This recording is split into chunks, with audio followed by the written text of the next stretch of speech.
Varicose వ్యాధితో బాధపడుతున్నారంట. తక్కువ ఖర్చుతో ట్రీట్మెంట్ కావాలి అనుకుంటే ఎవిస్ హాస్పిటల్ని సంప్రదించండి. నమస్తే రమ్మగారు. నమస్తే జయ. రమ్మగారు, శివుని ఆజ్ఞ లేనిదే చీమైనా కుట్టదంటారు. అసలు ఈ సామెత నిజమేనంటారా? నిజంగా అంటే మనం చేసే ప్రతిదీ కూడా పైవాడు చెప్పే దీని ప్రకారమే మన విధి విధానం కావచ్చు, మన జీవితం కావచ్చు నడుస్తుందంటారా? మరి మానవ ప్రయత్నం ఏంటి? మరి మానవ ప్రయత్నం దానికి తోడవదంటారా? అవుతుంది. ఎట్లా? శివుడు ఆజ్ఞ లేనిదే చీమైనా కుట్టదు. ఇది మనం మామూలుగా చెప్పుకునేది, అంటే క్యాజువల్గా చెప్పేది. ఏదైనా ఒక జరిగింది అనుకో, ఒక సిచ్యువేషన్, భగవంతుడి లీలా విలాసం అంటే ఏది? ఇప్పుడు ఫెయిల్ అయిపోతాడు అనుకున్న పిల్లాడు పాస్ అయిపోతే భగవంతుడి లీల. పాస్ అవుతాడు అనుకున్నవాడు ఫెయిల్ అయిపోయాడు అనుకో, అప్పుడు ఏమనిపిస్తుంది? విధి. విధి. నీకు మనకి మంచి జరిగితే భగవంతుడి లీల, ఆయన కృప. చెడు జరగంగానే అంతా విధి, మన కర్మ, మన కర్మానుభవం. ఈ మాటలు వస్తాయి. రెండు నిజమే. రెండు నిజమే. మొత్తం అంతా ఒకటే. ఇది ఎలా అంటే, మనం ఒక ప్లాన్ చేస్తాం. అవునండి. ఎట్లా? మనం శుక్రవారం ఊరు వెళ్ళాలి. ఇవాళ బుధవారం అనుకో, ఏం చేస్తాం? ముందు టికెట్ బుక్ చేసుకుంటాం. ఆ తర్వాత ఏమో బట్టలు ఇస్త్రీ ఉన్నాయో లేదో చూసుకుని బట్టలు ఇస్త్రీ పెట్టుకుంటాం. పాలవాడికి వద్దని చెప్తాం, పేపర్ వాడిని వద్దంటాం, ఎదురుగుండా వాళ్ళకి పక్క వాళ్ళకి చెప్తాం. జనరల్గా మనం చేసేది.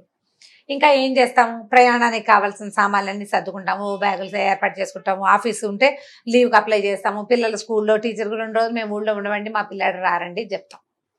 శుక్రవారం రాత్రి ఊరు వెళ్ళాలి. ఇదంతా పర్ఫెక్ట్ ప్లానింగ్. శుక్రవారం సాయంత్రం 4 మొదలుపెట్టి రాత్రి దాకా జంఝామారతం, విపరీతమైన గాలి వాన, బస్సులు ఆగిపోయినాయి. వానలో అసలు నువ్వు ఇక్కడి నుంచి బస్సుకి దాకా వెళ్ళే అవకాశమే లేదు నీకు. మీ కాలనీ మునిగిపోయింది. ఇప్పుడు ఏది నీ ప్లానింగ్? పోనీ బాగుంది. ఇదొక ఆలోచన, జనరల్గా జరిగే విషయం. ఇప్పుడు నీ ప్లానింగ్ ఫెయిల్ అయింది. భగవంతుడు నీ ఎందున్నాడు అనే దానికి ఒక పాయింట్ ఇందులో ఏం చెప్పుకోవచ్చు మనం? రాత్రి 9 మనం బస్సు ఎక్కాలంటే సాయంత్రం 4 నుంచి 9, 10 గంటల దాకా వాన పడేసరికి నువ్వు అసలు బస్సే ఎక్కల. ఒకవేళ ఇలా కాకుండా రాత్రి 9 నువ్వు బస్సు ఎక్కాక వాన మొదలయ్యి మధ్యదారిలో బస్సు ఎక్కడైనా పడిపోవచ్చు. లేదా నువ్వు బస్సు ఎక్కలేకపోయావు, నువ్వు ఎక్కలేకపోయిన బస్సు ఎక్కడైనా పడిపోయిందనుకో, నిన్ను తప్పించటానికి ఈ 4 గంటల నుంచి మీ కాలనీ అంతా నీళ్లు నింపేశాడు భగవంతుడు అని నువ్వు అనుకుంటావా? అనుకోవా? ఖచ్చితంగా అనుకుంటామండి.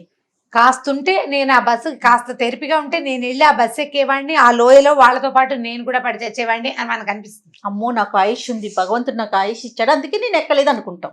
ఇప్పుడు నీ ప్లానింగ్ ఇది, అలానే భావిస్తాం మనం. ఎలాగా? నీ ప్లానింగ్ ఏంటి? నువ్వు బస్ ఎక్కాలి కదా, ఫ్రైడే రోజు ప్లానింగ్ నువ్వు బస్ ఎక్కాలి విత్ ఫ్యామిలీ. కానీ భగవంతుడు అనే అనుకుంటాంలేండి.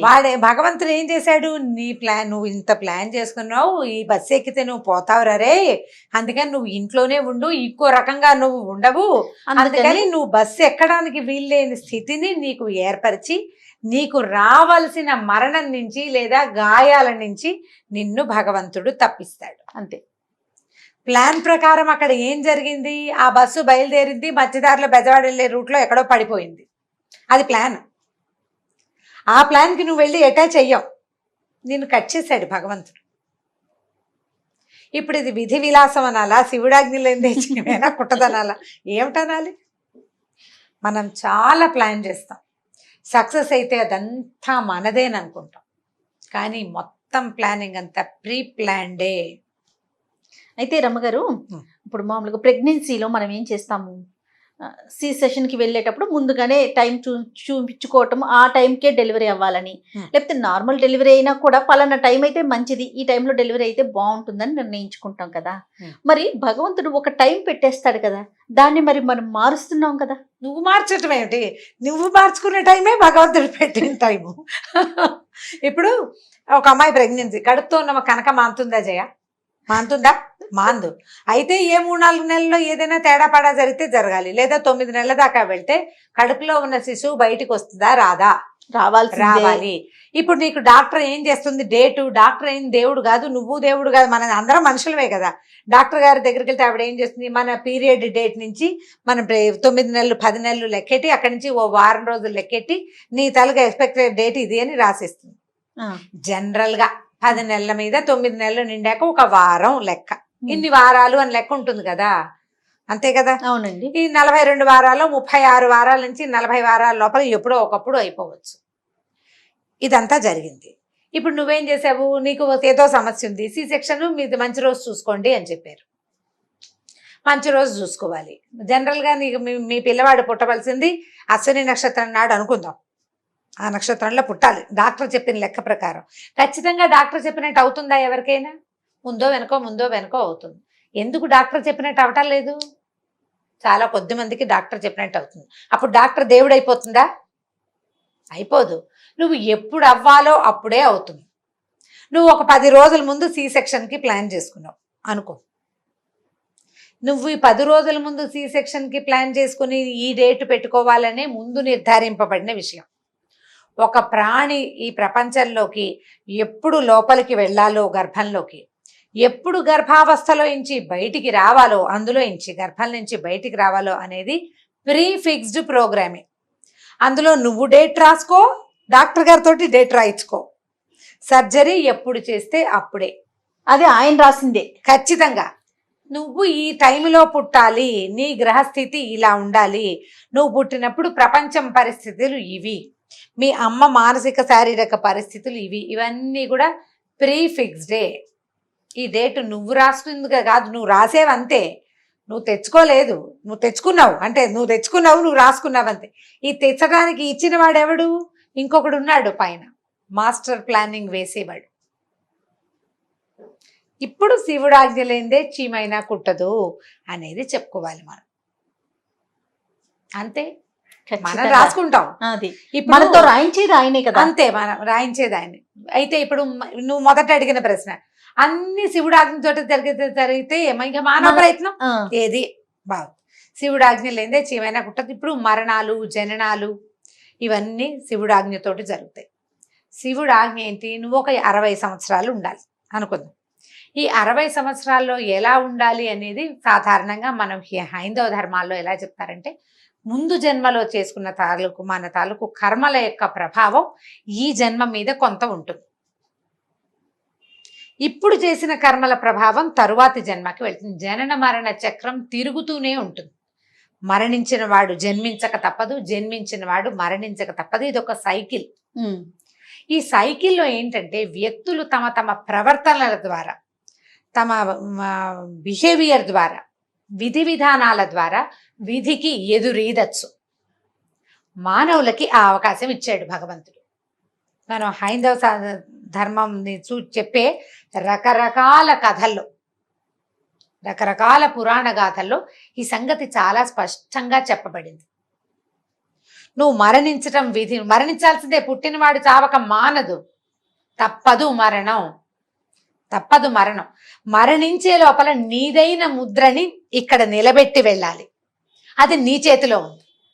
భగవంతుడు నీకు అవకాశం ఇస్తాడు, నువ్వు పట్టుకో అవకాశాన్ని, పట్టుకో. ఎట్లా? ఇప్పుడు పెద్ద వరద వచ్చింది, వరదలు వచ్చినాయి, మనం చూస్తూనే ఉన్నావా? కొట్టుకుపోయి మరణానికి వెళ్ళిపోయే వాళ్ళు కొంతమంది ఉన్నారు.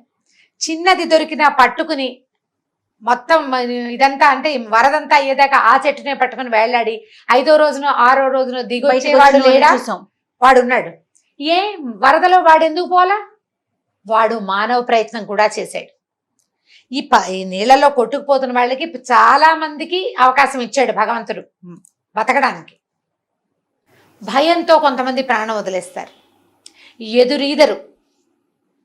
ఎదురీదరు జీవితంలో నాదైన ముద్రని సాధించుకోవాలి, నాది నేను నా ప్రాణాలు కాపాడుకోవాలి అన్న ధోరణిని అవలంబించరు. అయిపోయింది ఇంకేముంది అని ప్రయత్నం మానేస్తారు. మానకూడనిది మానవ ప్రయత్నం. ఇది వరకు ఈ మధ్య ఎప్పుడు నేను ఈ పామిస్ట్రీలు వాటి మీద చదవలేదు జయ, చాలా కాలం క్రితం కనీసం నేను కాలేజ్ డేస్లో ఉన్నప్పుడు ఈ జ్యోతిష్యం మీద ఏవో చిన్న చిన్న రైటప్స్ పడుతుండేవి. Man made hand, God made hand అంటారు. 2 చేతుల్లో ఒక చెయ్యి భగవంతుడు ఇచ్చిన రేఖలు, రెండో రేఖలు మనిషి గీసుకునే రేఖ అని చెప్తారు. ఆయన ఎవరో చెప్పారు, అబ్బే అవేం కాదండి, మనం గర్భంలో ఉన్నప్పుడు ఇలా చేతులు ముడుచుకుని ఉంటాము, ఆ ముడుచుకున్న ఇంప్రెషన్సే ఇవి అంటారు. మరి ఏమి అందరి చేతుల్లోనూ ఒకేలా ఉండవే? ఒకటికి వేలు పొడుగ్గా ఉంటాయి, నా వేళ్ళు ఇలాగే ఉన్నాయి. ఎందుకు ఇలా ఉన్నాయి? అందరివి ఇలాగే ఉండాలి, అలా లేవు.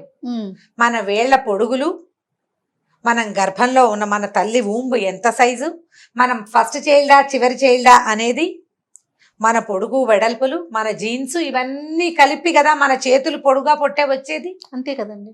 అంతే కదా. ఇప్పుడు నువ్వు నేను మా అక్కయ్య మేమిద్దరం ఒకేలా కనపడదు. గబక్కని చూస్తే పిల్లలు కూడా భ్రమపడేటట్లుంటుంది. మా ఇద్దరి చేతి వేళ్ళు కాలు వేళ్ళు ఒకలా ఉండవు. ఏమి మరి మేము గబక్కని చూస్తే ఒకేలా కనపడతాం కదా. చాలా మంది నన్ను మా అక్కయ్యనే అనుకుంటారు. ఒక అక్కయ్య కాదు, 3-4 మేము ఒకేలా ఉంటాం. మా ఎవ్వరివి వేళ్ళు ఒకేలా లేవు. ఎవడిది వాడిదే కదా. మన థంబ్ ఇంప్రెషన్ ఎవరిది వాళ్ళదేనా? 100%. ఇన్ని వేల కోట్ల జనాభా ఉన్న ప్రపంచంలో ప్రతి వాడి థంబ్ ఇంప్రెషన్ వేరుగా ఎందుకు ఉంది? ఎవడు పెట్టాడు దాన్ని మనకి? ఎవరిచ్చారు? ఇప్పుడు ఇలా ఇంత గర్భం, ఇన్ని ప్రతి ప్రాణి ఈ 9 నెలలో 10 నెలలో ఉండాలన్న నియమం. 5వ నెలలోనే పుట్టేసిన ఒక పాపాయి బతికింది ఆ మధ్య. 5th month లో పుట్టింది చిట్టి పాప, ఇంతే బొమ్మ. అది బాగానే ఉంది. 5వ నెలలో పుట్టిన ఏటుకి ఎదిరీదమని భగవంతుడు దానికి ఇచ్చాడు ఆజ్ఞ. ఆ పాపాయికి బతికి చూపించింది పాప, శుభ్రంగా ఉంది. ఇప్పుడు 7వ నెలలో కొంతమంది పుడతారు, వాళ్ళు తట్టుకుని నిలబడతారు. వాళ్ళ తల్లులు తండ్రుల ప్రయత్నాలు, డాక్టర్లు, వాళ్ళకి భగవదంశతో లభించిన మంచి అద్భుతమైన డాక్టర్లు, అమ్మా నాన్న గట్టి ప్రయత్నం చేసి అల్పంగా పుట్టిన బిడ్డని నిలబెడతారు, ప్రయత్నం చేస్తారు ఆ సంతానం మీద ప్రీతితోటి. సో మనో ప్రయత్నం అనేది చాలా అవసరం. 100% కావాలి. భగవంతుడు నీకు కొన్ని అవకాశాలు ఇస్తాడు. నీకు తప్పుకునేందుకు, ప్రాణాపాయం నుంచి తప్పుకునేందుకు అవకాశం ఇస్తాడు. ప్రమాదం నుంచి తప్పించుకునే అవకాశం ఇస్తాడు. 100% ఉద్యోగాలు, జాబులు రావు కొంతమందికి, ఎప్పటికీ సెటిల్ అవ్వరు. అవునండి. వాడికి అసలు అవకాశమే రాలేదని మనం అనగలమా? వస్తాయి, వీడు తీసుకోడు. ఇదైతే నేను చేయను అంటాడు, అదైతే నాకు కుదరదు అంటాడు. ఆప్షన్స్ పెట్టుకుంటాం. అలా ఉంటే నాకు కుదరదు అంటాడు. ఇప్పుడు నీకు దేవుడు అవకాశం ఇవ్వలేదని నువ్వు ఎందుకంటావు? దేవుడు నీకు అన్ని అవకాశాలు ఇచ్చాడు, నువ్వు తీసుకోలేదు. నువ్వు ఏటుకు ఎదురీదే మనస్తత్వం నీ దగ్గర లేదు. ప్రపంచం అన్ని అవకాశాలు ఇస్తుంది, మనం తీసుకునే. ఇప్పుడు సూర్యుడు ఉన్నాడు, ఎవరో కొంతమందికేనా? కొంతమంది ఇళ్లలోకి వెళ్తాడా? కాదే. ప్రపంచం మొత్తానికి సూర్యుడు ఉన్నాడు. కొంతమందికి ఎండ పడుతుంది, కొంతమందికి ఎండ పడదు. కొంతమంది ఇళ్లలో నుంచి బయటికి రారు. సూర్యుడిది తప్పు కాదు, ఆయన బాగానే ఉన్నాడు. నువ్వు రాందే నీకు డి విటమిన్ డెఫిషియన్సీ వస్తే దానికి సూర్యుడు ఆ కారణం. నువ్వు ఇళ్లలో కూర్చుని తెచ్చుకునేదానికి కాదు కదా. దేవుడు అందరికీ అన్ని అవకాశాలు ఇస్తాడు. ఇబ్బందులు ప్రతివాడికి పెడతాడు. కోటీశ్వరుడైనా, నేల మీద మట్టి ఏరుకుని తినేవాడైనా ఒకేలా గర్భంలోకి వెళ్ళాలి, ఒకేలాగా బయటికి రావాలి. మార్పు ఉందా అందులో? లేదుగా. ఇంకో మార్గం లేదు కదా అసలు. భగవంతుడు ఇచ్చింది ఒకటే మార్గం, అంతే. నువ్వు ఎలా నీ జీవితాన్ని చేసుకుంటావు అనేది నీ చేతిలో కూడా ఉంది. నువ్వు మొత్తం ప్లాన్ని మార్చలేవు. నీ ప్రవర్తనతోటి నీ సమస్యల్ని నువ్వు కొంత మటుకు సాల్వ్ చేసుకోగలుగుతావు.